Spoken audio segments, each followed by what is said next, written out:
how is context now provided in an organization? What can an organization do to actually, in a very structured way, provide context?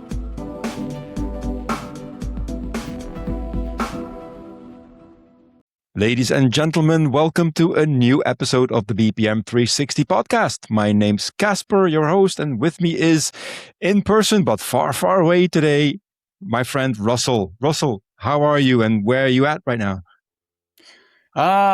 Caspar, long time no see. As you see, I'm in my finca in Mallorca. That looks nice. Yeah, and there's a fireplace and everything, So obviously, that's my fake background, and I would not dare show you my real background because actually I'm camping, so I'm out, but I'm not so far away. Come on, I'm still in Europe. I'm in France. I'm in near to the border to Spain. And I'm in the mountains. So from that, I think you can deduct with your high logical skills that I'm in the Pyrenees. In the Pyrenees. Yeah, you could have been in Andorra, though, by the way, but that also is in the Pyrenees. That's true. But anyway, I mean, it's good to have you on the show back, Russell. We had a long, nice summer break. So we got some ground to cover. And I think I found the perfect topic for us to spend a couple of episodes on. So we're going to do another mini-series. We did the one on the most important roles in BPM, which was actually quite successful if I look at the visitor numbers and calling it a mini series is maybe with Netflix they always say series and they say mini series, and okay, there's a clear distinction between let's say episodes, something like when it gets down to 20 it's a proper series, and everything else up to 9 is like a mini series. Yeah, it's a mini series. In that context, I would say yes. The roles was something like 8-9 episodes. Yeah, but we did some deep dives there. That was cool. Yeah. And you just mentioned the magic word, because the series that we're going to be doing, the mini series, Russell, is about context. Oh, context. Everybody is talking about context, and most people are talking about context models. And we are using that word a lot as well in our podcast, obviously. So I thought it might be a good idea to just explore a little bit of what actually is context. And then in the light of process management. Good, very good point. Really love it. And I'll take it. Actually, I want to just say, actually, most people don't really talk about context model. They just generally throw in the word context. I need context. And then there is this like general assumption, and I'm going to say assumption here now because that's why we want to really then dig into this. They said there's this assumption, and process management provides context, and I think that's exactly what now everybody is now also to a certain extent challenging. Says, how does that work, and what is context really, and is it just processes? Is there more to it? Does there have to be more to it and who is it relevant for, and what is the value about it? So there's so many questions, and nobody's really asking them. They're just like, I don't know where this popped up, but everybody's just using it and not really digging into what is context. True. Yeah, so let's take a look at that. And like we did with other series that we did, of course, we asked AI. Let's be very transparent about that. And we are not smart enough to come up with these kind of great things, Russell. You know that. We got a lot of experience. Research. This is different stuff. Yeah, this is called research. Yes. It's called research, and statistically sieving through the whole internet to see what you can compile in the context of context. Yes, exactly. And we have basically 6 things to talk about. So 6 dimensions or 6 aspects about contents. And let me just mention them, and then we're going to go into each one of them like 2-3 minutes, and then we'll dedicate an episode on each one of these, because I think we can talk about this for like not even hours, days on end.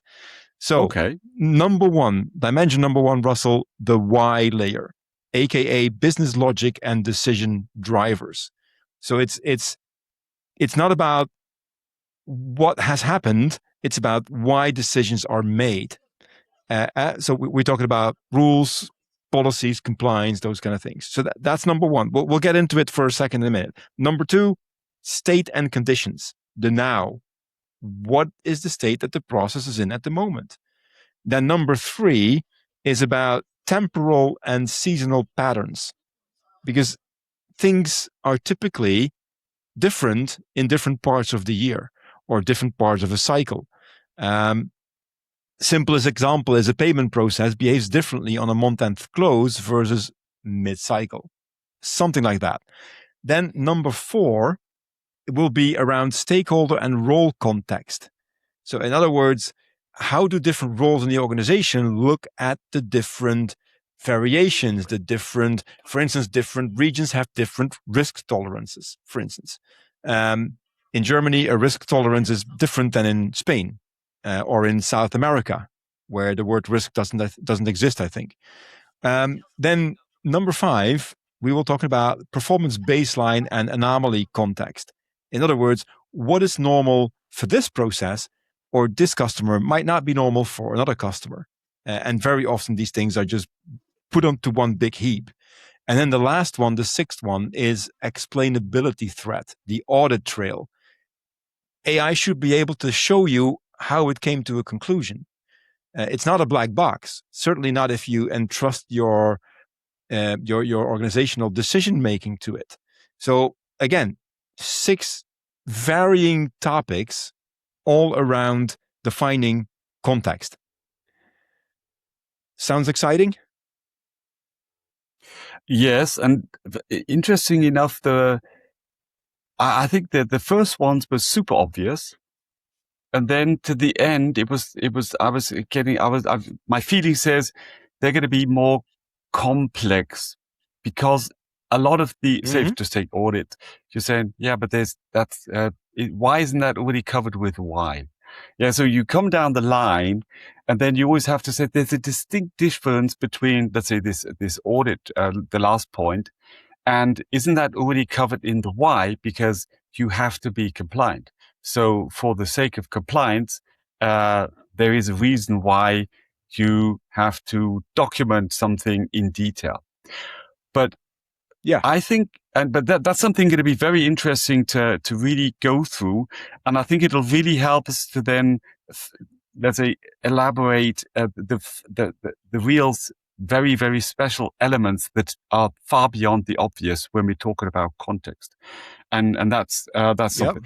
Now, and I think when we've covered them, and that's an episode per each, we still are far away from being actually ready, because I think it could be. We need to then actually go into, okay, so how is context now provided in an organization? What can an organization do to actually, in a very structured way, provide context? So we've talked about context, and we'll be on a very, let's say, high level, more on a philosophical level. And then it'll be so, okay, that's fantastic, Caspar and Russell. I had a great time talking about that. So what the hell am I going to do with that? I'm a practitioner. Yeah. And so I can try go out to the world and blare about I know what context is, but that's not have we helped our audience with that? No, we're just being clever clocks. And I think then we really have to dig down into, so what does that mean? And how far is context already really being covered by the existing tools and methodologies? And where are there gaps, and how can you fill them? Or what is I would say this new, let's say, new world, and where we're heading, and the capabilities of tools, but also the necessity for providing context. Is that something where we have to think the whole process management completely new under the aspect of, hey, if you want BPM to be the context provider, these are the 5 things you have to tackle, because they definitely are not, they haven't been on the radar of standard BPMN. So all our approach, let's say, when we started off with strategy and center of excellence and all these aspects, we're going to have to actually revisit them and say, if you're implementing BPM and you want to, in that initiative, provide as a real context layer, or whatever you want to call it, context. You want to provide context to the business in whatever form, semantic layer, however it manifests itself. Is it the standard BPM program, or is there a delta there? So I think then we will have a after the 6, kind of like covering the field, we're going to go from the research level to the development level on this, and that's going to be fantastic. Yeah, I agree with that. And I think that, of course, we dug a little deeper than just these 6 things. And we also find out that if you look at that tooling part, just to give a little bit of a sneak preview, task mining, process mining, orchestration, process management, they all have different types of context models. And I think that one of the key things is how do you make that into one? Because ultimately it's you're not getting everything from just one source. You need to bring different sources together, bring them to the same level of granularity, create and build up that semantic layer, or that context layer. And even when we speak about this, Russell, you know what this reminds me of? We're gonna just a little anecdote here. So my lovely wife, she went on an exchange program when she was in university to Trier. And I live in the south of the Netherlands, so I would visit her from where I live, very close to Aachen. And there was this little bus that's called the Eiffel Express, which would drive from Aachen in about 3.5 hours through Monschau and a couple of other little cities to Trier, and it would cost about 10 Deutschmarks. So now €5. I mean, we're talking about a long time ago. And I remember one of those times that I was sitting in the back of that bus. Bus could hold 20 people. And I was going through one of my elective courses in my study for industrial engineering, which was knowledge management and artificial intelligence. We're talking about 1990s. And that was already talking about semantic layers and context. Even back then, but there was no tooling yet to, let's say, mass implement that. So this topic coming back to life now for me is basically almost like closing the full circle of what I learned in university versus we're finally getting to that point where it makes sense to use it. And of course, what we will be talking about on a complete different dimension. So a lot of these now bringing this up in this context on an enterprise level. And you were saying the tools like, so are the process models, is that context yes or no? Is mining context yes or no? And is SharePoint a source of context if the business rules are there in WinWord? Again, as usual, it's all about now. So this merge of different methodologies, concepts, tools, and content is something that I just see all over now happening. And it's like I'm saying a devil's circle. It's like a circle that the more you actually want to actually deploy the new capabilities of AI, the more you need a more integrated meta model, the more you need the tools to be able to provide this, more you need to integrate. So it's accelerating a lot of good, let's say, principles, methodologies that have been around for 40 years, 40, 50 years. And all of a sudden there's this like exponential growth of, but now we have to sit down and do it. Now we have to, and not just, and really get rid of all these little islands, because, it's not enough. That's what I believe. It's not enough to say, okay, let's have a little context island here, a little context island there. Let's shape out a little island of reality or surreality for this to work. We all know that everything now is interwoven and has aspects. So getting back to that fantastic film, Everything Everywhere All at Once, it seems to be like, oh, this is becoming crazy, but that's what I think is why we need to talk about it. But it's also becoming not just a necessity. I think it's becoming manageable. A lot of the concepts would have stayed on a theoretical level, and you say principally that's right. but it's practically not doable.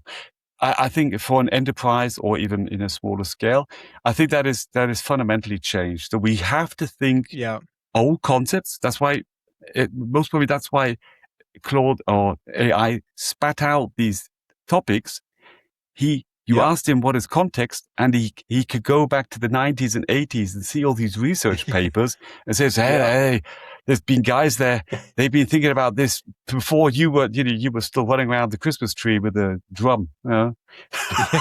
Absolutely. 50, 60 years ago. And now we have to dig into this because now I think that there's an absolute practical relevance to these topics. Yeah. So, but let me ask you this then, because this is something I've been thinking about. I mean, context is one thing, but another thing that we hear a lot right now is a digital twin of the organization. And by the way, we heard that for the last 10, 15 years already. But let's say it has reemerged right now as a topic. The question is, if you look at an organization, theoretically, Russell, every bit of information in an organization potentially is context.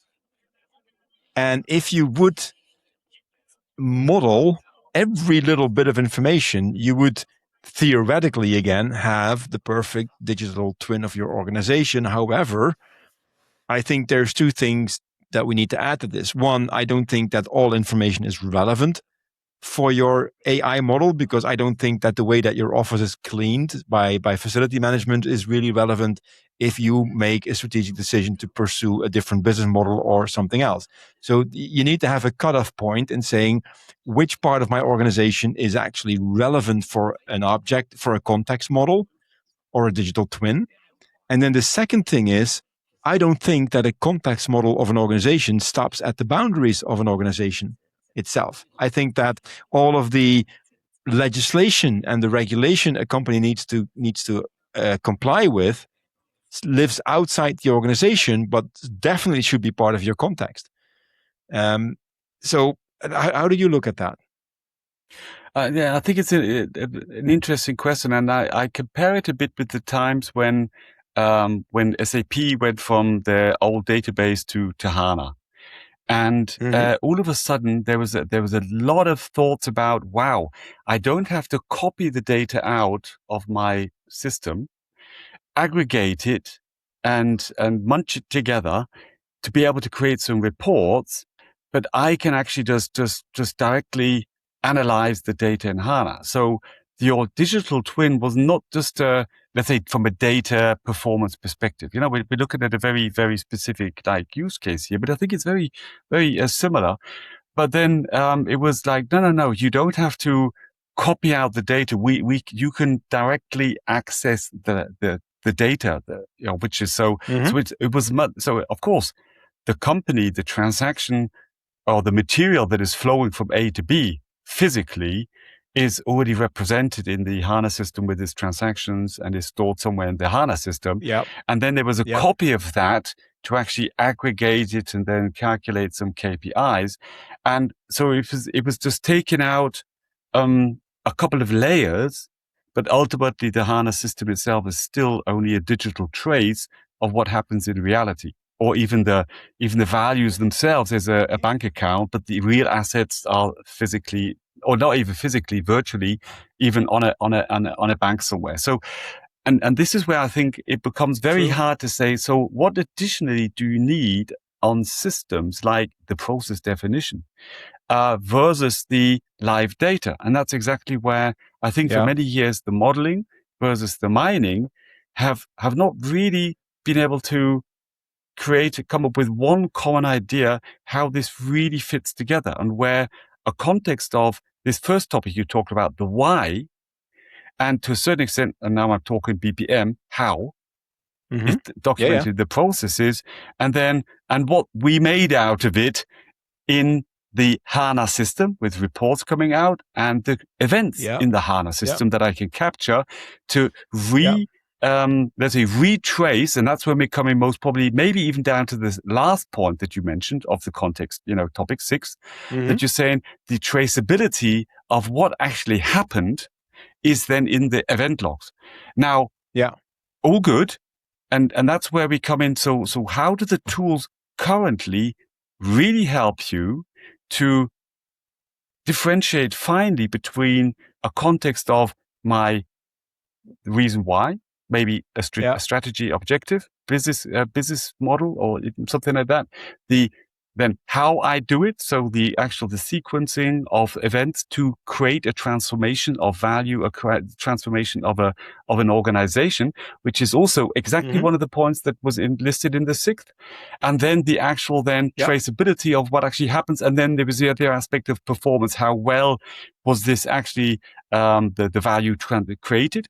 And then let's have a look at the traceability on was it compliant according to our inner standards that I've defined in the process model, or the compliance standards that are coming from outside. So going through there, you see that there is actually, I think the context in this discussion over the 6 points can help us define a common, let's say, philosophy first on how strategy, process management, and process mining and task mining actually have to have like a common philosophy on how they should actually interact and build something up. So and then you could talk about the data that you need behind it. But there's already data there. There's the models there. There's the events there. There's the HANA system there with all the numbers that you can aggregate and calculate for. So so this could be a real new, let's say, view on the enterprise, like a transparency on that. Is that a digital twin of your company?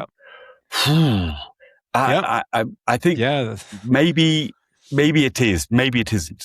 Maybe we have to look up some definitions of digital twin. But I think it comes very clear. That's a good one. Yeah. No, I mean, I agree with that.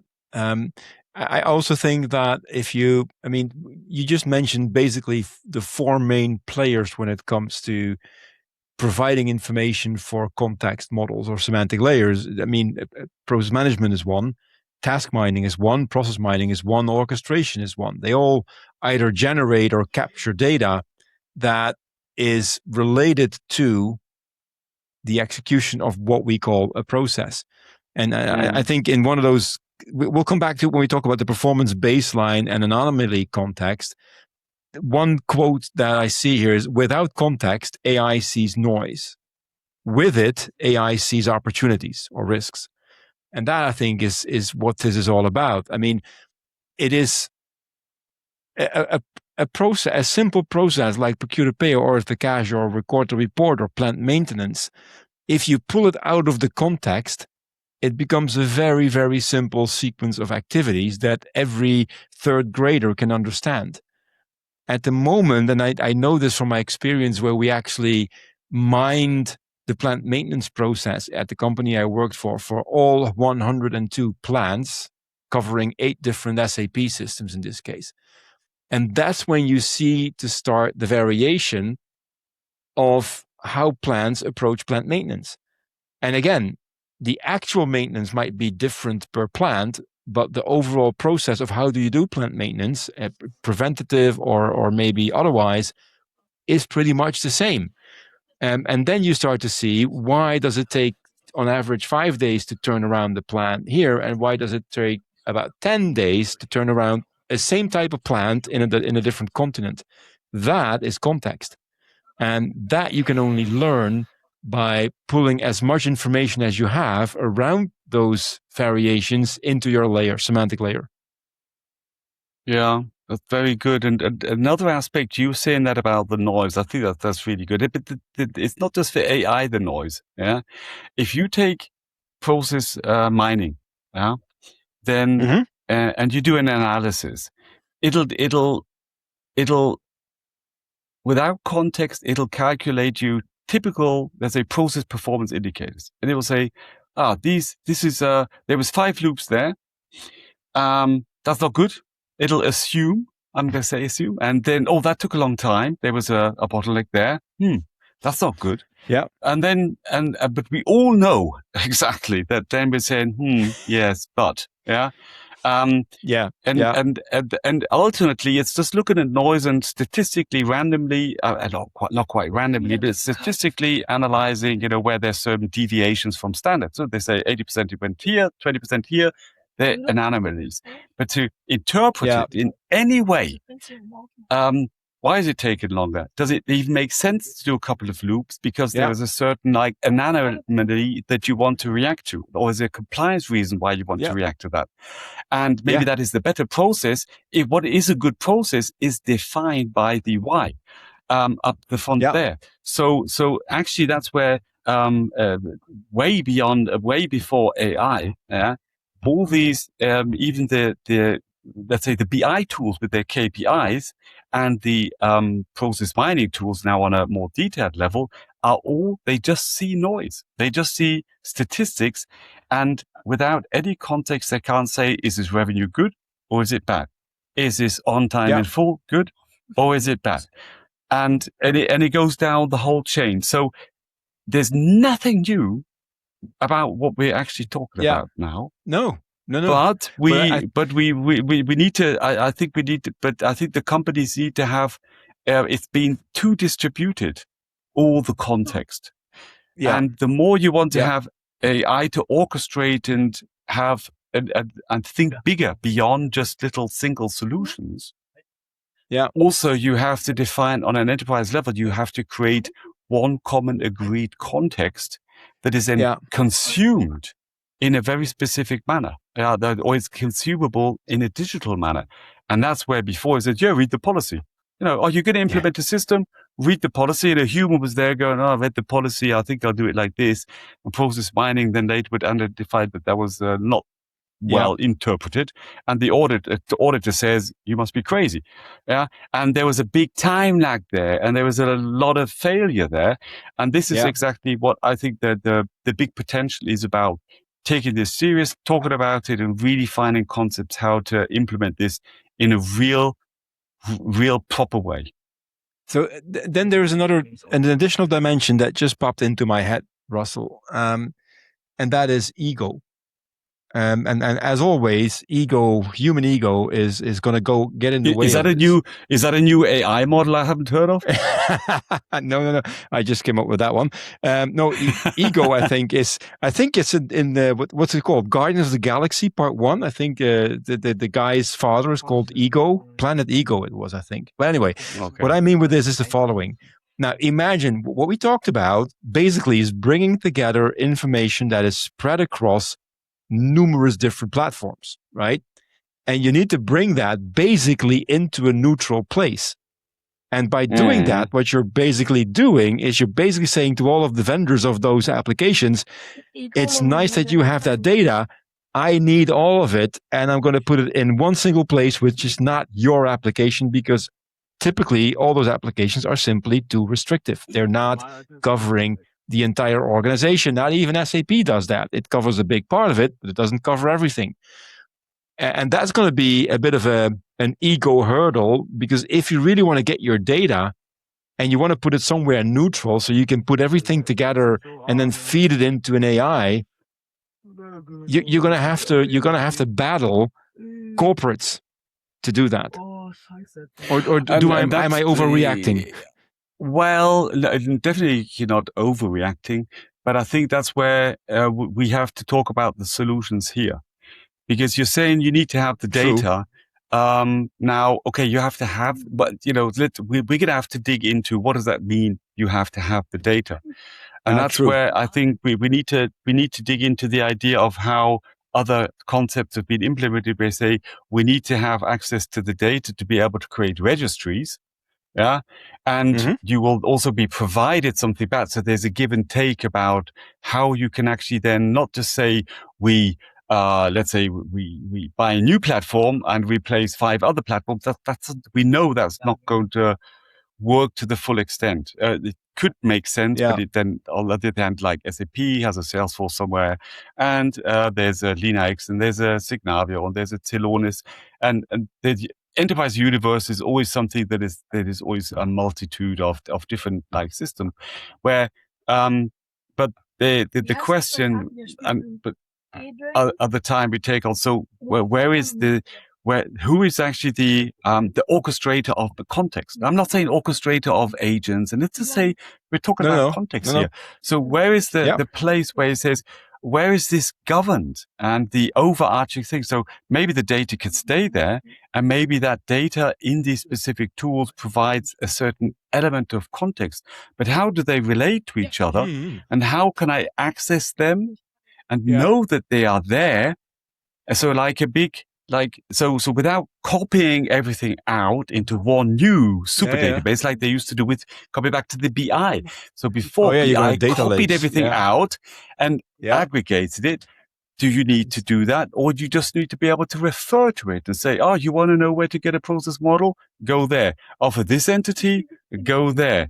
Yes, but it's the same process, but it's got a different name or something like that. So I'm not saying that's the answer that's the answer. Interesting one. But the architecture of actually context, we have to think about. Yeah. And here's why that's interesting, because unless you're talking about a dealing room where you deal and do transactions in microseconds, the normal businesses, it doesn't matter if an AI decision takes 2 minutes or 10 minutes. Because obviously, if you don't have all the data in a single place and you need to do references and you typically use APIs, calls, or whatever to get that information, that probably will be slightly slower, but I think it will still very much be within the tolerance limits of what an organization usually needs.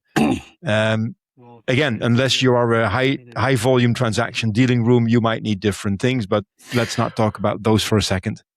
And then you have to trim the performance, and then you have to carve out the specific context and data that is used for deciding, and build high performance digital solutions. So, and that's again coming back to the old days when HANA wasn't there. It would have taken ages to download the data, aggregate it, and do a batch upload. So the reports were provided once a month. The time lag was just about tolerable because the humans weren't so fast and they didn't want to have top meetings. But the possibilities that were given by going to the real on-time data and doing analysis there were, of course, fantastic. There was a big potential there, but not all over. A lot of them, they were said, I need a monthly report. If it comes 3 days later, the world's not going to stop. No, I agree. I agree. Cool. All right. Great talk, Russell. We need to wrap it up for today. But I think we're going to have an exciting series of about 7, 8, 9 episodes where we talk about this.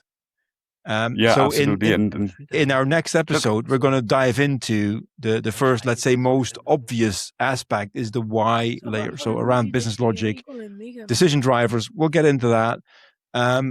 Last thing before we sign off, Russell, you and I are going to be in person at the All About Process Management conference in Stuttgart this year on September 29, 30, and October 1st.